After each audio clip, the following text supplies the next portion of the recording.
Bismillahirrahmanirrahim. Assalamualaikum warahmatullahi wabarakatuh. Saya Alit Sunardi dari SDN 3 Sukaratu, Banyuresmi, Kabupaten Garut. Akan memaparkan aksi nyata topik kurikulum merdeka.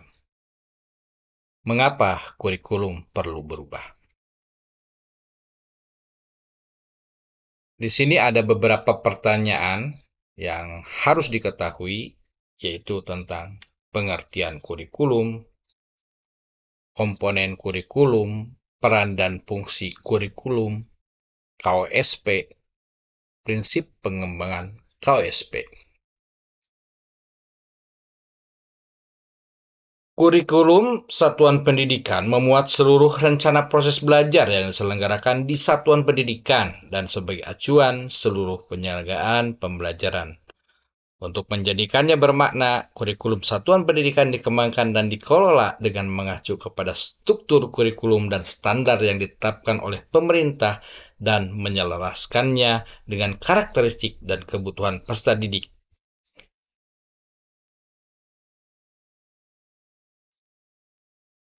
Pengertian kurikulum di sini adalah merupakan pedoman penyelenggaraan kegiatan pembelajaran untuk mencapai tujuan pendidikan tertentu. Kurikulum bersifat dinamis, kompleks, dan multidimensi. Kurikulum yang baik adalah kurikulum yang disesuaikan dengan zamannya. Pada poin kedua, komponen kurikulum itu memuat tujuan, konten, metode atau cara, dan evaluasi. Yang ketiga, peran dan fungsi kurikulum.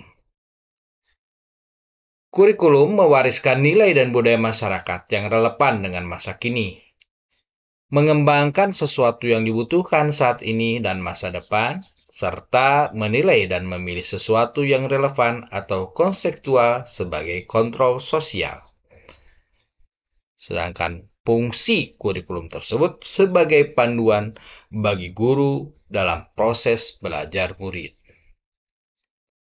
Poin keempat, di sini ada KOSP.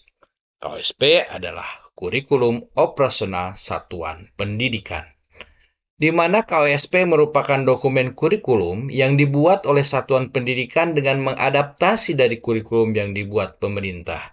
Kemudian disesuaikan dengan kebutuhan murid melalui kegiatan refleksi.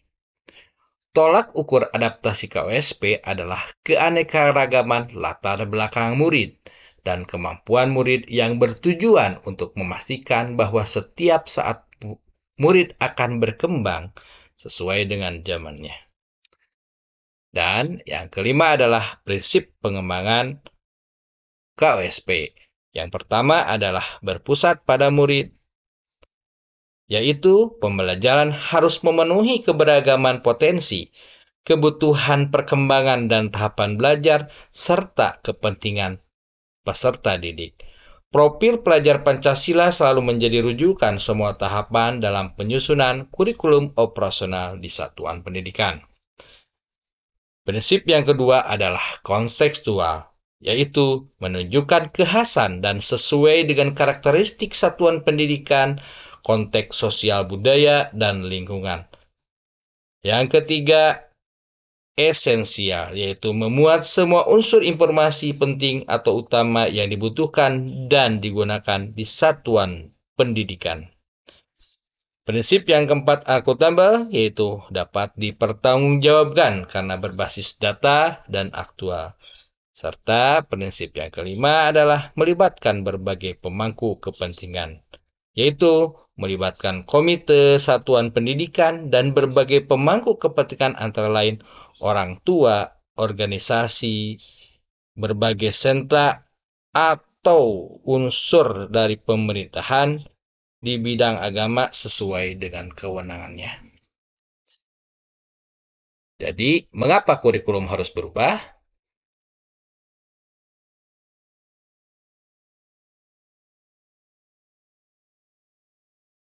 Demikian aksi nyata topik kurikulum merdeka dari saya. Terima kasih. Assalamualaikum warahmatullahi wabarakatuh.